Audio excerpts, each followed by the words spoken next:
ओम शांति। आज की मुरली 26 तारीख की। बाबा कहते मीठे बच्चे, तुमने ईश्वर की गोद ली है। किसकी गोद ली है? ईश्वर की गोद ली है। ईश्वर कौन है? शिव बाबा। क्यों ली है? मनुष्य से देवता बनने के लिए। उनकी श्रीमत ही तुम्हें मनुष्य से देवता बना देती है। प्रश्न है आज, आप मुए मर गई दुनिया, इसका अर्थ क्या है? उत्तर, आप बच्चे जब बाप के पास जीते जी मरते हो तो सारी दुनिया ही खत्म हो जाती है।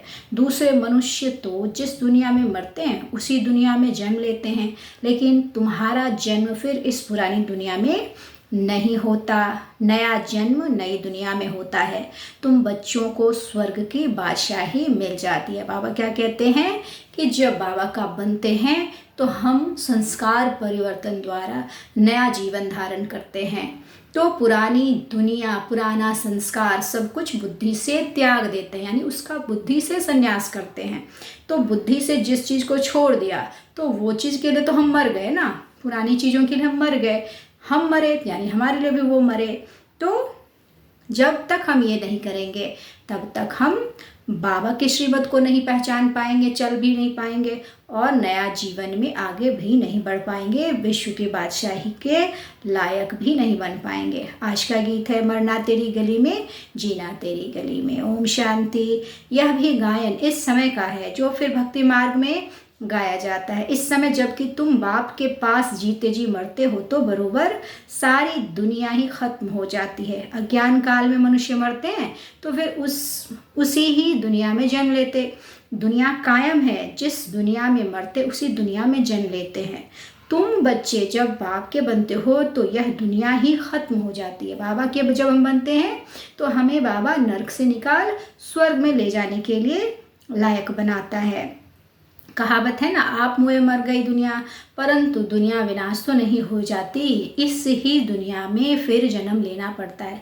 तुम अभी जबकि जीते जी मरते हो तो आप मर जाते हो तो दुनिया भी खत्म हो जाती है। विनाश, सफाई जब तक नहीं होगा तो नई सृष्टि की रचना कैसे होगी, स्थापना कैसे होगी? इसलिए पुरानी दुनिया का विनाश होता है। तुम मरेंगे तो यह दुनिया ही खत्म हो जाएगी। तुम जानते हो हम फिर नई दुनिया में आएंगे, या फिर तुम ब्राह्मण ही जानते हो। ये सिर्फ हम ब्राह्मण यानी ब्रह्मामुख वंशावली बच्चे, ब्राह्मण बच्चे इस बात को समझ सकते हैं, क्योंकि बाबा ने आके सारा राज बताया सृष्टि के आदि मध्यांत का। ईश्वर का बच्चा होने से हमको सतयुग का बर्थ राइट मिल जाता है, स्वर्ग की बादशाही मिलती है, नर्क खत्म हो जाता है। इसमें कोई मेहनत नहीं है, सिर्फ बाप को याद करना है। बाबा की याद से हम संस्कार परिवर्तन करेंगे, स्वर्ग में जाने लायक बनेंगे तो हम स्वर्ग की बादशाही पालेंगे। मनुष्य जब कोई मरने पर होते हैं तो उनको कहते हैं राम राम कहो। पिछाड़ी में उठाने समय कहते हैं राम नाम सत्य है।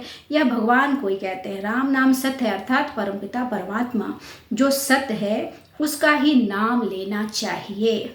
उसको राम कह देते हैं। माला भी राम राम कह सुमिरते हैं। राम राम की धुनी ऐसी लगाते जैसे बाजा बजाते हैं। बाबा क्या कह रहे? राम राम की धुनी लगाने से भगवान नहीं मिलेगा, बुद्धि के तार भगवान से जोड़ने से भगवान मिलेगा और हमारी सदगति होगी। तुम बच्चों को बाप समझाते हैं कि कोई आवाज़ नहीं करना है, सिर्फ बुद्धि से याद करना है। तुम जानते हो जीते जी ईश्वर की गोद में आने से यह दुख रूपी दुनिया खत्म हो जाती है। बाबा हम आपके गले का हार बन जाएंगे।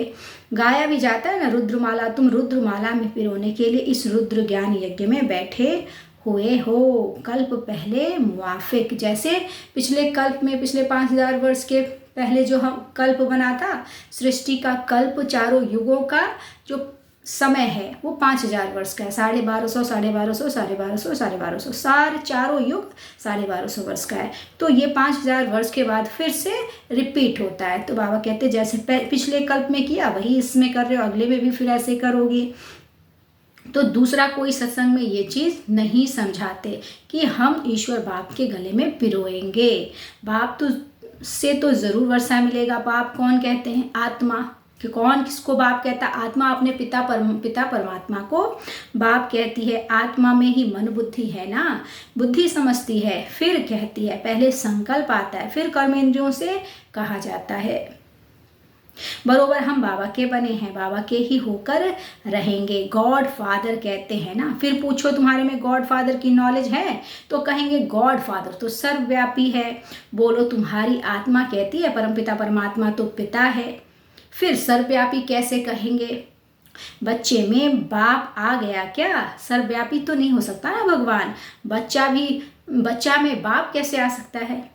बाप को सर्वव्यापी कहना बिल्कुल रॉन्ग है। लौकिक बाप में भी यानी दुनिया के पिता में भी, शारीरिक पिता में भी 5-7 बच्चे होंगे। क्या वह कहेंगे कि बाबा आप सर्वव्यापी हो? अपने पिता को कहेगा कि आप कण कण पत्थर बित्तर ठिक्कर में हो?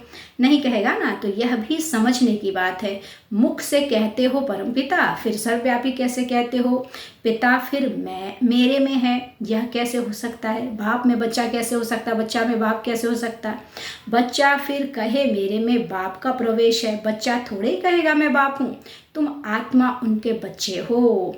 फिर कहते हो पिता मेरे में भी है, बाप कैसे बच्चे में होगा? बाबा कहते सर्वव्यापी का जो ज्ञान है इसको ठीक से क्लियर करके समझाना है ताकि भगवान की ग्लानि ना करना करे, क्योंकि ये पाप है। भगवान को अगर हम कहते हैं कि वो सर्वव्यापी है, कण कण भीतर टिक्कर सब में है, तो ये बहुत बड़ा पाप है। फिर बहुत अच्छी रीति समझकर समझाना चाहिए। बाबा कहते हैं रुद्र ज्ञान यज्ञ तो मशहूर है ना। रुद्र है निराकार, श्री कृष्ण तो साकार है। आखिर भगवान किसको कहा जाए? मनुष्य तो बहुत भूले हुए हैं, कह देते God father is omni present, मेरे में भी है। बाबा कहते ये सब बहुत ठीक से समझकर समझाना चाहिए। इस समय सभी मनुष्य मात्र तमो प्रधान है। बाबा तो है ही पतित पावन, वह कभी तमो प्रधान नहीं होते। मनुष्य को पतित पावन नहीं कहेंगे। पतित पावन माना सारी दुनिया को पतित से पावन बनाने वाला। वह तो एक ही बाप के सिवाय दूसरा कोई हो ना सके। धर्म स्थापक तो आते हैं अपना अपना धर्म स्थापन करने। क्रिश्चियन धर्म का सीजरा वहाँ है। पहले क्राइस्ट आया, फिर उनके पिछाड़ी भी आते रहेंगे, वृद्धि को पाते रहेंगे। वह कोई पतित पावन नहीं है। बाबा पतित पावन नहीं है। इसलिए बाबा कहते सब कुछ यहाँ ही समझाना है। झार क्या है? बाबा पतित पावन है, मनुष्य कोई पतित पावन नहीं हो सकता। बाबा कहते ये ढिंढोरा पिटवाओ कि बाबा आया हुआ है, भगवान यहाँ आया हुआ है और आकर अपना राज्य भाग्य ले लो। बाबा क्या कहते हैं? ऐसे कोई सन्यासी व गुरु गोसाई नहीं कह सकते। तुम जानते हो बरोबर हम शिव बाबा के सिकिलते बच्चे हैं। 5000 वर्ष के बाद फिर आकर मिले हो स्वर्ग का वर्षा लेने।